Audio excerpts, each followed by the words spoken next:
If you want to support me on Patreon, click the element on the end screen. Hey guys, what's up? Tyler here. And first off, I want to say Happy New Year, even though it's been a few weeks. A little while ago, I was browsing on this science blog that I follow called futuretimeline.net, which, for anybody who's interested in science or futurism, I know those are both topics that my audience loves. I definitely recommend it. But anyway, I saw this article about this new Netflix series called Alien Worlds. And it looked really interesting because this is a topic that I've wanted to talk about on the channel for quite a while, but I never found an appropriate venue to do so. So I thought this would be perfect. So I'd originally intended to provide this very, measured and thoughtful critique of Alien Worlds and all of the technical aspects of the docuseries, but I thought, I just cannot pass up an opportunity to showcase some of the truly bizarre choices made, not only in terms of science and storytelling, but also editing, weirdly enough. So in this video, I'll be taking you on a journey through several scenes in this docuseries, this 4-part docuseries.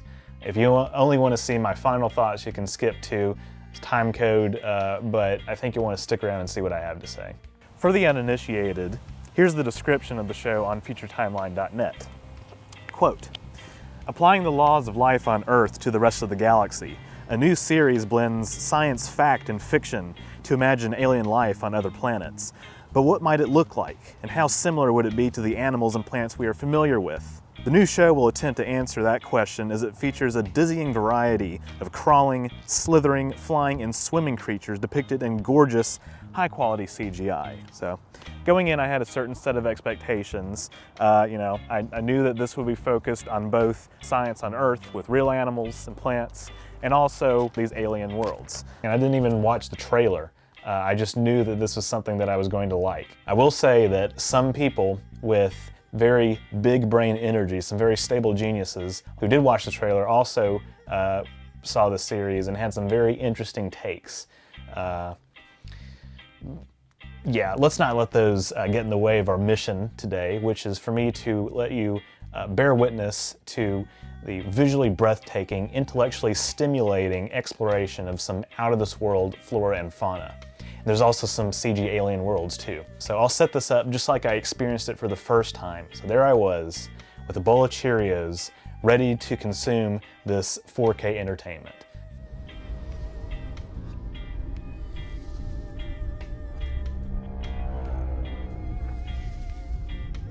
Episode 1 is called Atlas, and much of this episode serves as an introduction to concepts that we explore throughout the series, like exoplanets, astrobiology, convergent evolution, things of that nature. After the title sequence, the first scene that we're shown is one of the discoverers of 51 Pegasi b, which is the first exoplanet that was confirmed back in 1995, during the Clinton years.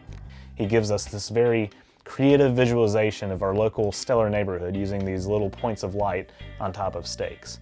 So the episode's titular planet, Atlas, is a ringed world that's twice the size of Earth and has twice Earth's gravity. Now, it should be noted that a planet that is twice the size of Earth would also need to be denser to have a higher gravitational pull. But anyway, so this planet has a thick atmosphere, and it has plants that have seeds that can just float through the air just like they're floating in water because air is technically a fluid, and it allows these sky grazers, as they're called, to kind of just glide around, and they feed on the seeds that are released by these plants. In order to demonstrate that air is technically a fluid, we spend a significant amount of time watching this professional paraglider do tricks in the air so that we can see these principles in action.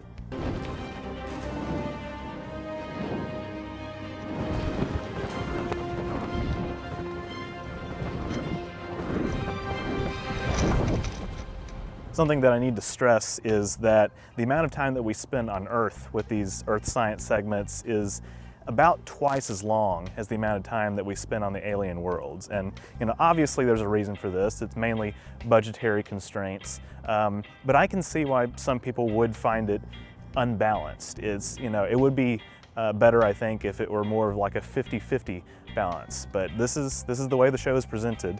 Back on Atlas, we're treated to a sequence of reused VFX shots, and I wouldn't mention this. This is not something I would bring up or take issue with if it weren't for the fact that they do this multiple times in every single episode. So the segments on the alien worlds, they get so repetitive that it's honestly just kind of insulting. My question is like, why not condense everything, make the episodes shorter, or just put it all in one feature-length documentary? This is not really the editor's fault. I want to stress that too. This is more of the above-the-line crew, like the producers and the directors. So I actually looked up the story producer for this documentary, and some of her credits, her other credits include other TV documentaries for BBC and the Science Channel and stuff like that. And I cannot say that I've seen any of them, but knowing modern docuseries on TV, like reusing CG footage is not that uncommon. So I don't know where the blame lies here. I do have to commend, though, the creature design for this episode. It's creepy as hell, but what are you gonna do? The sky grazer climbs to a safe height to recuperate. It's a little lower pitched than that. Yeah, I can't do it. So the main predator species featured in this episode is pretty creative because they use little air sacs filled with hydrogen-producing bacteria to achieve lift and maintain buoyancy. And they also use camouflage to blend in with the vegetation. But the narrator, for some reason, does not mention that. I don't know why, but that's the thing. The science and the biology in this series is so surface level. Yeah, they'll say this thing has 6 wings to help it glide through the air and whatnot, but we get next to nothing when it comes to like their internal biology, and they give very thin, logical reasons for why these aliens have taken on these particular forms. Now, it's not as bad in this episode, I will say. It gets worse in the subsequent episodes, which I will talk about obviously in a minute. Honestly, the Earth segments, and I alluded to this earlier, I think, but the Earth segments in this docuseries, even though they're much longer than the portions on the alien planets, they're definitely more interesting because, I mean, this is, these are real animals and plants that we're talking about.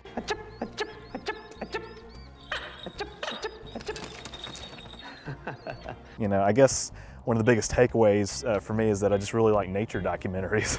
And I know that I'm kind of going against the grain of popular opinion here because there were a lot of people who were bothered by the amount of time that we spent on Earth. But these segments are well shot.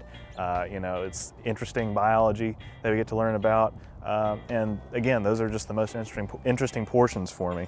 But people have short attention spans. So, what were we talking about? Oh yeah, so we get some reused footage again of this dive attack followed by the sky grazer thankfully escaping being predated upon.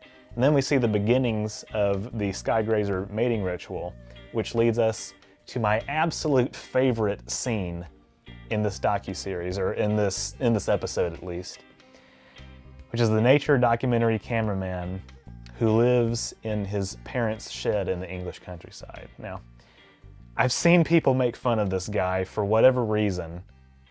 I guess maybe the fact that he's like really into his craft. Yes. Are you on it? Got it. Normally it's a second and they're gone. This is fantastic. He's clearly knowledgeable about what he does, and the fact that he lives with his parents, like who cares? Like they're probably rolling in cash. Honestly, it's the Cotswolds, for God's sake. Huge advantages to having a place attached to your mum and dad's. You get good dinners in the evening and teas arriving during the day. By the way, I also have to commend the Foley department for this series. It's very, very well done. Sound design, music, it's all good. Next, we get some more reuse shots, and then bam, this episode hits a snag that really pulls me out of it, which is the mama sky grazer giving birth. Now, why would this bother me, you ask? Well, as the narrator explains, the mama sky grazer, because she cannot lay her eggs in the air, she has to land on the ground, and she lands near the edge of a cliff. But due to the high gravity, she cannot lift herself off the ground and dies. Because of the gravity, She's too heavy to launch herself back into the sky. That is insanely stupid. This is a species that specifically evolved on a high gravity planet with muscles that are strong enough to overcome the gravitational pull, and the thick atmosphere helps them maintain lift, but she just dies. But the little babies, and somebody else pointed this out because I was too busy being pissed off by the first thing to even notice, which is that she lays her eggs and the eggs are right there under her corpse. And this does not attract scavengers. I find this highly implausible. But the little baby sky grazers are marching towards the cliff because they can jump off because they're light enough, I guess. And they're like little sea turtles going to the ocean. Righteous! Righteous! And there are these new ground-based predators that are introduced, and they're boneless. And this is not something that I have a problem with because it's something that I can see evolving in a high gravity environment. But again, the episode makes this comparison between the young sky grazers and meerkats, which have to learn for themselves how to defeat dangers like scorpions, for example. But the problem is that meerkats live in a very tight-knit social group that includes their parents. The sky grazers, yeah, they'll return to their communities in the skies, but their parents are gone. Like, the mom dies, and where's the dad? The dad just fucks off right into the sunset. Actually, the sun's over there. Fucks off right into the sunset and is never to be seen again. It's time to fly. They fly now? This is stuff that is just never addressed. And, as I mentioned earlier, the biology is so surface level that, it does the episode and the series a disservice. Anyway, so in the final Earth segment, Professor Wallace Shawn takes us on a tour of cenotes, which are sinkholes that are left in the outline of an impact crater, such as the Chicxulub impact crater in the Yucatan Peninsula. And I don't really have any complaints about this because, like I said, the Earth segments are honestly very well crafted and very informative. But he closes by talking about the differences between generalists and specialists. And generalists are exemplified with these very hardy crocodiles that have evolved to and adapted to the difficult conditions of the cenotes. They're survivors. Well, anyway, after that, a meteor crashes into Atlas and kills everything. The end. That didn't help at all. So what were my impressions of this episode? Well, it was a rocky start, to be sure, primarily because of the questionable science and the constant reuse of the VFX shots. But spoiler alert, those are both things that exist in all 4 episodes, so get ready, because it just gets more interesting from here. But yeah, overall rating, 6 out of 10. That is a good shot. That is the shot we wanted going in to her, yeah. All right, episode 2, let's see what's in store. All right, the opening scene of this episode is probably my absolute favorite in the series because it could easily be mistaken for an alien world, the surface of an alien world, and that's the point. So this is the Danakil Depression in Ethiopia, where the hot springs are prime spots for astrobiologists to come study microbial organisms, extremophiles. And just taking a break from the jokes for a moment, I want you all to look at this. This woman is an astrobiologist, and just look at how awestruck she is by the landscape around her. This is the most incredible place I think I've ever seen. This is what I dream of other planets looking like. This is, it looks like she's on a moon of Jupiter. This is a real scientist, and this is real science being done on Earth, and it's just utterly fascinating to watch. Now we're at 79C, 82C. This one's topping out at 87. 87 degrees Celsius in Fahrenheit, that's like boiling. So the planet featured in this episode is actually pretty cool. It's a tidally locked world around a red dwarf star. And honestly, scientifically speaking, most habitable planets in the galaxy would probably look like this. They would have, the day side with a scorching desert always facing towards a star, night side facing away from the star, and it's a frozen wasteland. And then in the middle, there's a sliver of habitable region or temperate region where the 2 temperature extremes balance out. Of course, technically speaking, the most recent science, which the show should be using, suggests that there would be an eternal cyclone at the point just below the star, and that the two slivers, the temperate regions, would be just offset from the middle because of the two jet streams coming from each side. That's nerd shit. So not a perfectly accurate representation. I'll have to take some points off for this. So the pentapods, as they're called, there's been debate I've seen as to whether this is good design or bad design, because there's always a trade-off when it comes to adding limbs onto a body. But this is definitely the most alien-looking creature in the entire series. Does that make it the best? Well, perhaps. There's not a lot of radially symmetrical life on Earth, let alone life like that that's mobile. So, adding 5 legs onto a body, or just having 5 legs, this is something that falls in the category, I think, of works just good enough for survival, which is honestly how a lot of evolution on Earth works anyway. So, pretty creative design. A big theme in this episode is polyphenism, which is the development of different traits from the same base genetic code depending on the environment. And so these pentapods are clearly the dominant life form on Janus. I'm just not entirely convinced that they wouldn't speciate more heavily across latitudes, but that's whatever. Nevertheless, we do get an explanation of polyphenism from this entomologist, who naturally is much more comfortable handling little biting ants than I ever would be. All right, I'm already being attacked.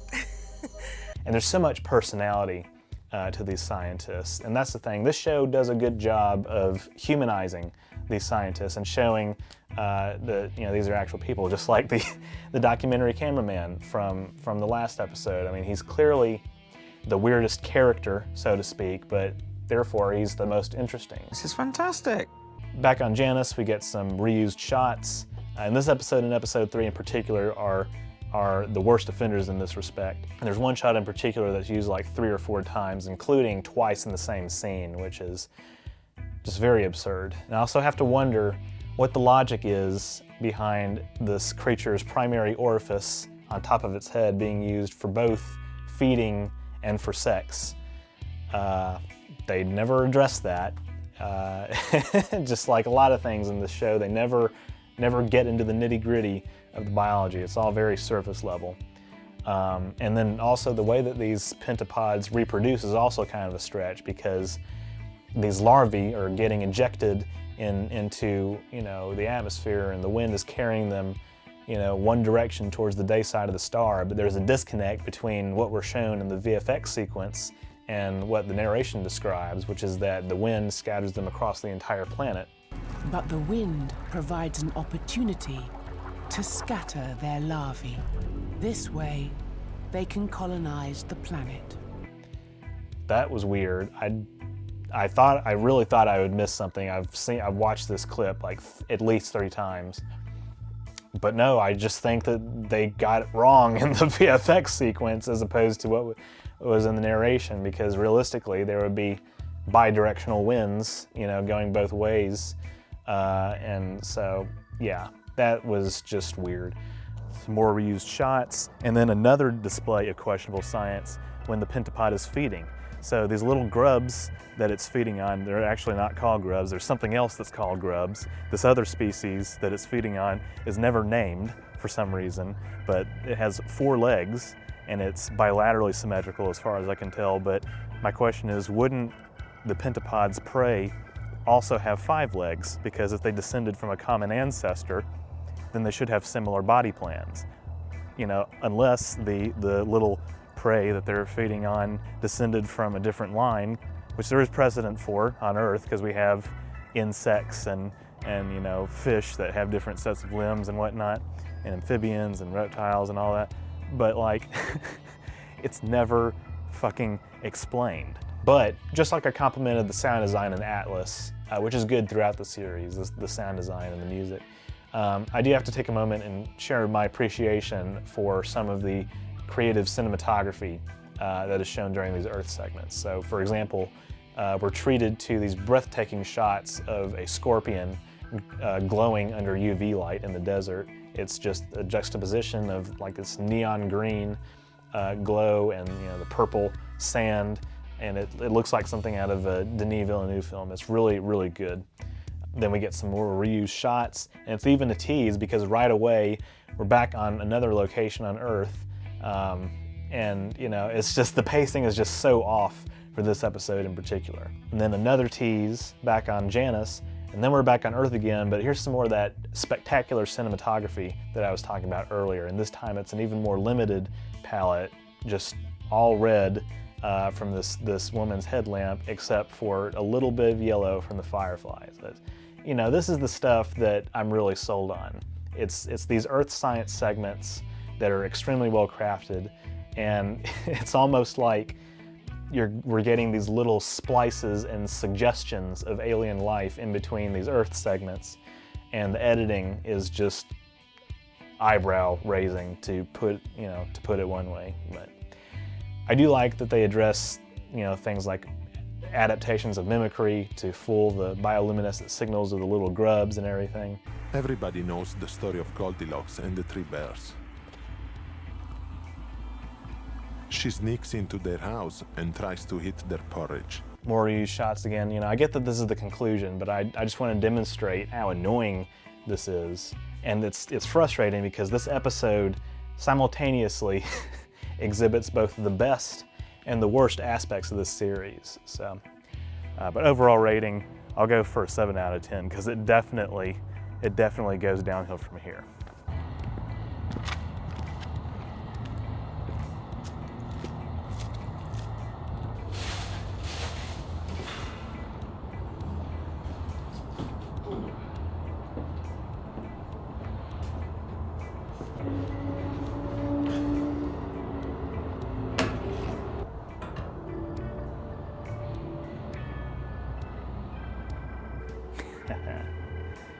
Yeah, science.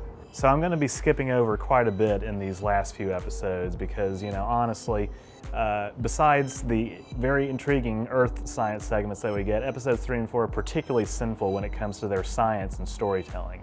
Episode 3's titular planet, Eden, is a world with 10% more oxygen than Earth and higher biodiversity as a result. And the 2 major life forms that were shown are simply referred to as the Predator and the Grazer. Very, very creative stuff here, guys. But the Predator has evolved a special weapon. I don't think so, okay? Again, just as with the Predators and the Prey from the last episode, if these animals evolved from a common ancestor, they should have similar body plans. And if they did evolve from different lineages, again, it's never talked about. They never get into why these aliens, other than this one hunting behavior, why these aliens have different sets of limbs, why they have different looking eyes.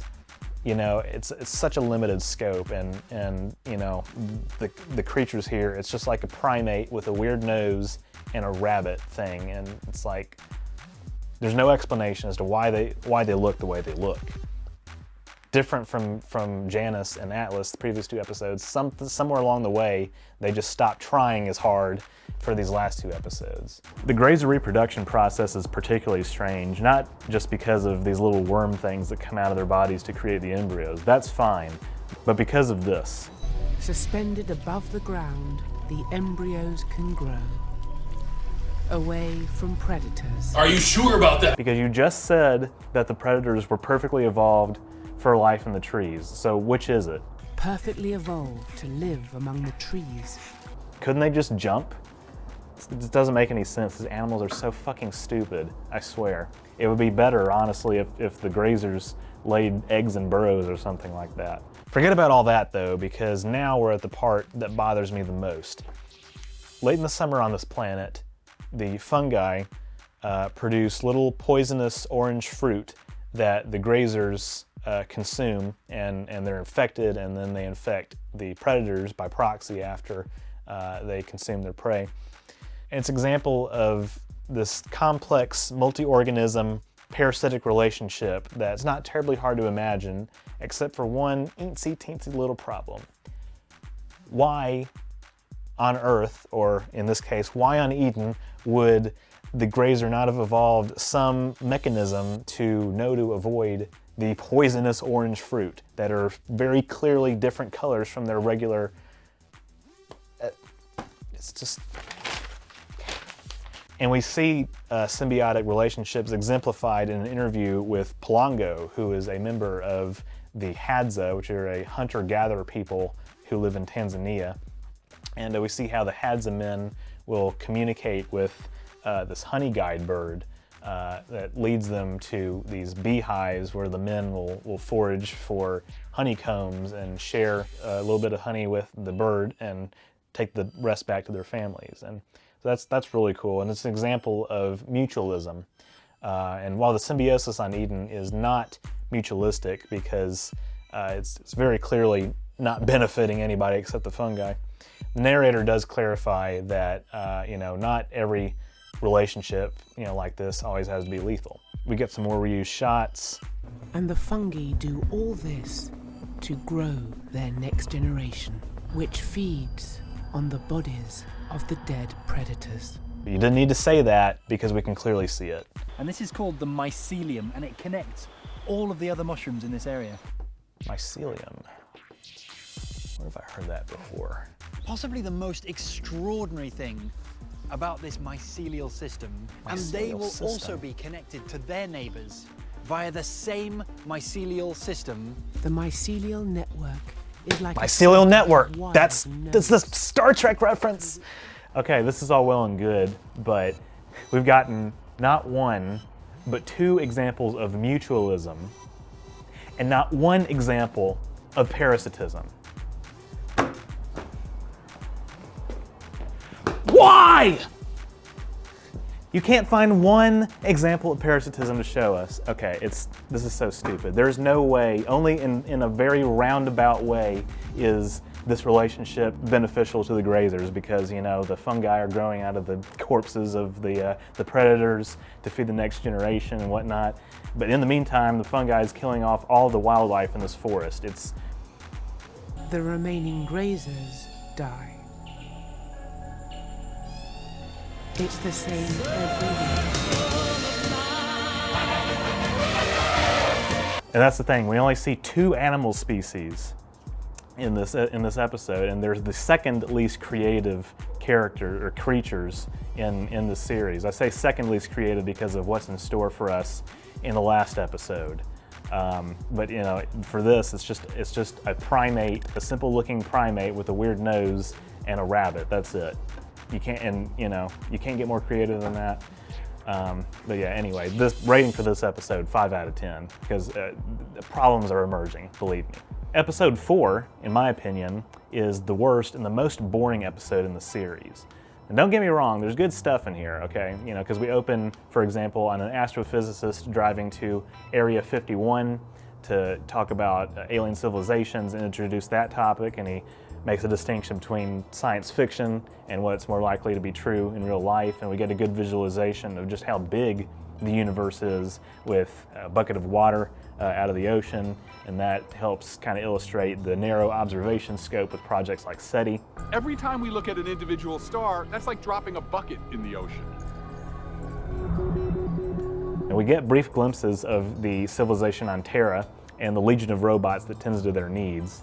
They live in domes that are sort of like self-contained biospheres where they grow plants, and they've evolved beyond the need for bodies, so they're just like brains and neural tissue existing in little vats. But this civilization has a lot of conceptual problems because they're in need of relocation because their planet is about to die, about to become uninhabitable, so they are sending intelligent machines to a neighboring ice world to terraform it, to melt the ice caps and terraform it.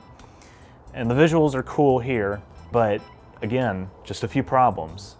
One thing, how come colonization didn't happen earlier? Because they're literally escaping at the very last minute as the flares are getting worse and about to fry their world.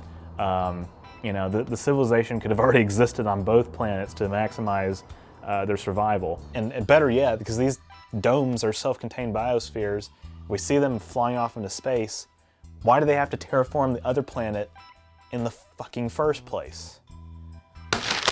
God, it's so fucking stupid.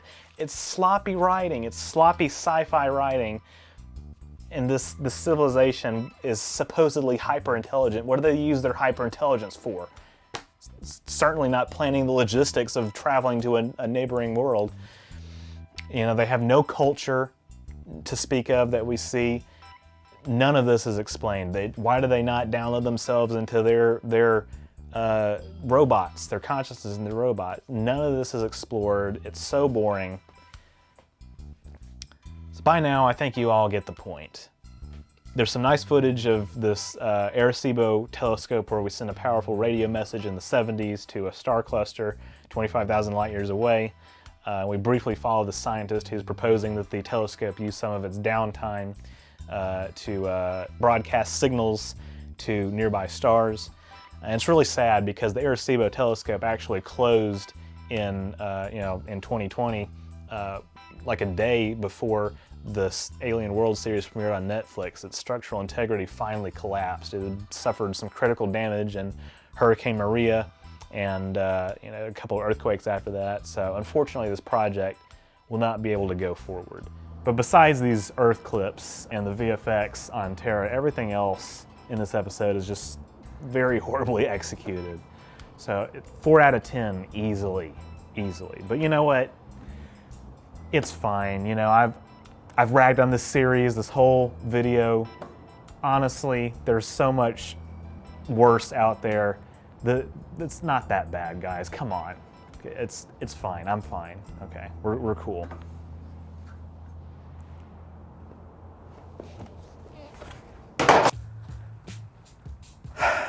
Now, I've teased at various points throughout this video that there are other older docufiction series and films that do this topic more justice.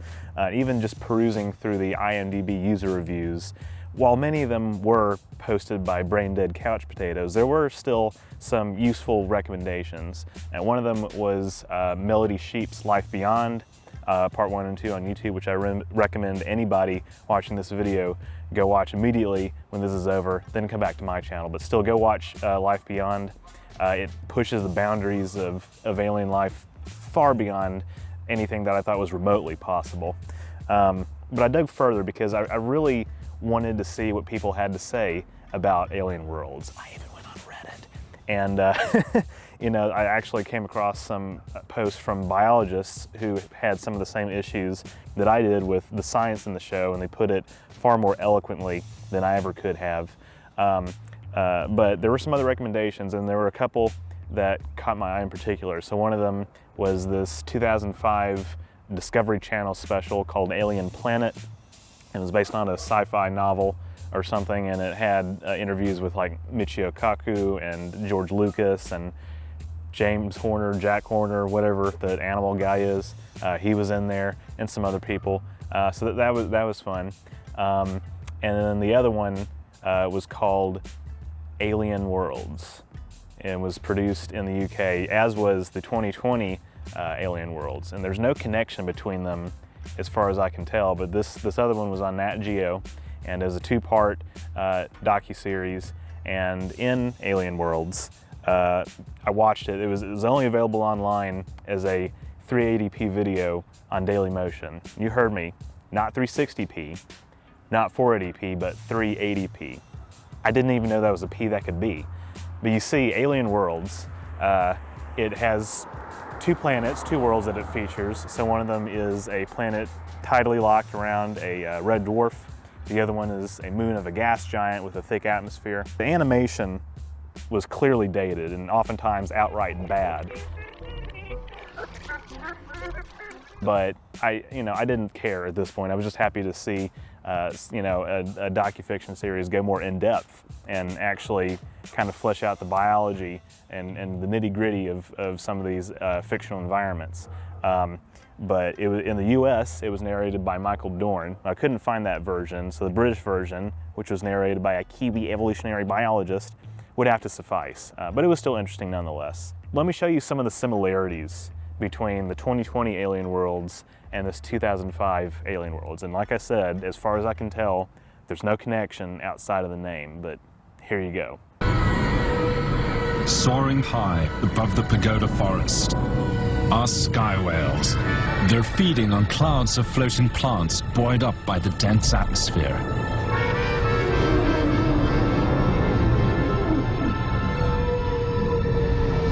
And where there are seeds, there are sky grazers. Guided by their sonar, these gentle giants glide on the thermal updrafts. Their long middle wings are for catching thermals. Oxygen levels are so high that creatures here will have 50% more muscle power than on Earth. This enables giants like the sky whales to spend their entire lives on the wing. Despite their weight, the air is thick enough for them to live a life in the sky. If you want to float in an atmosphere, you need a lighter-than-air gas. And the best gas, on demand, simply by splitting water molecules, is hydrogen. Using hydrogen-producing bacteria to inflate their air sacs, they take to the skies. They're waiting for one of the sky whales to drop its guard so they can single it out for attack. The scouts stealthily gain height. They must get above the whale.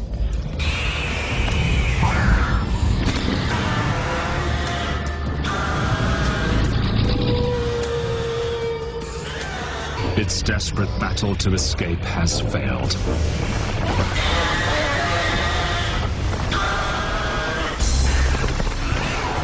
The attack is savage.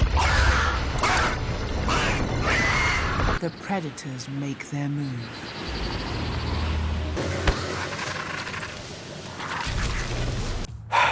Now, obviously, it's hard for me to call this plagiarism specifically because, you know, it's hard to place ownership on some of these evolutionary concepts, even if they are fictional.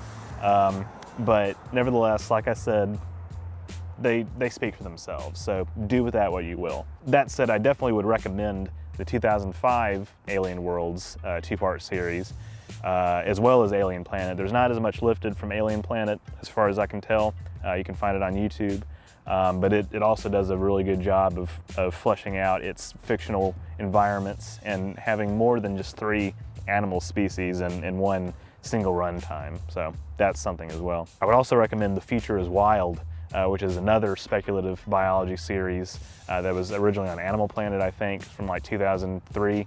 And you can find that online as well in some places. But and that is about speculative evolution of hundreds of millions of years in Earth's future. So would I recommend the 2020 Alien Worlds Netflix series? Well, after everything that I have said today, I still would. Now, if you're only in it for the astrobiology, you're gonna be disappointed because, you know, it is way more than that. A guppy life down here is pretty much like the life of a fugitive. But personally, like I said, I thought that the Earth science segments with the real scientists and real plants and animals were very interesting, very well crafted, far more informative in a lot of ways than the CG environments, although the VFX was good. So overall rating, based on my average scores for the other episodes, all the other episodes, 6 out of 10. It's fine. You guys, I've been exaggerating in this video, but I do think it legitimately does have some issues in terms of editing and pacing and the science and storytelling choices, but it's 3 hours, so. Herbivores eat plants. Carnivores eat herbivores. Anyway, thank you guys so much for watching this video. I hope you enjoyed it. Be sure to leave a like and comment, and don't forget to share it. This is probably the longest analysis that I've ever done of any media.